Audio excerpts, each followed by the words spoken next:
This is the story of George and Willie Muse, renamed Eko and Iko, albino twins presented as a freak show at Ringling Brothers circus. Before TV and radio, circuses and carnivals were a big form of entertainment in the U.S. George and Willie Muse were men from Virginia who had worked in tobacco fields near their home in Truvine, Franklin County. That is until they were kidnapped when they were spotted by a quote-unquote freak hunter named James Herman Candy Shelton, who essentially sold them into a form of slavery as freak show acts for his circus. The Muse Brothers attracted circus goers because they looked different. Usually, scientific races was used to black people posing as wild men in cages, but the Muse brothers dressed in suits and had been encouraged to grow their hair into locks.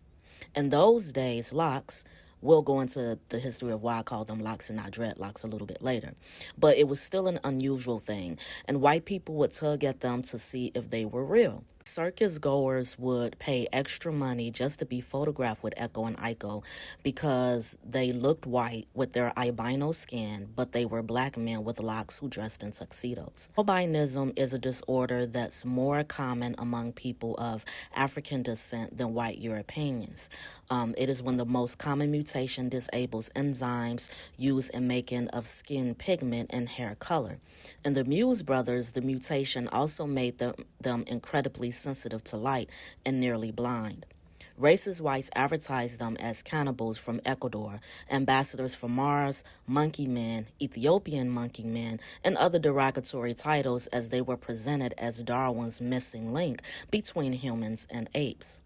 This means that the brothers' albinism helped the Muses to become not just circus attractions, but also case studies for the U.S. eugenics movement. Remember, in the previous video and in the book, Black History Facts You Didn't Learn in School, we talk about eugenics and how it's rooted in Charles Darwin's theory of evolution, a racist scientific process that sought out to prove the inferiority of blacks through psychological and medical research.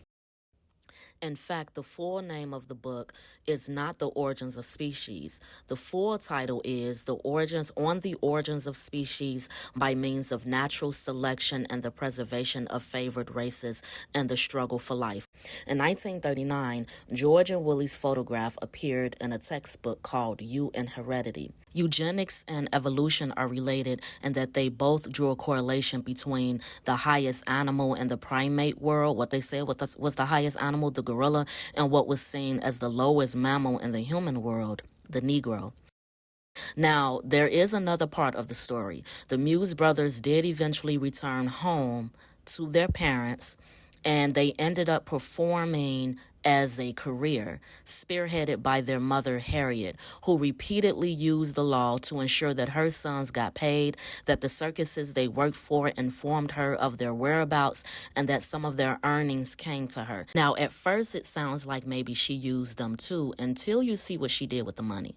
Harriet used the money to save and buy land in Franklin County and set up a nest egg from her son's wages that went toward buying a house in Roanoke where George and Willie lived in retirement, cared for by other women in their family. Becoming African-American homeowners in 1961, the Muse brothers were unusual because, according to the 1960 census, only 38% of black households were homeowning due to things like housing discrimination, redlining, and things of that nature.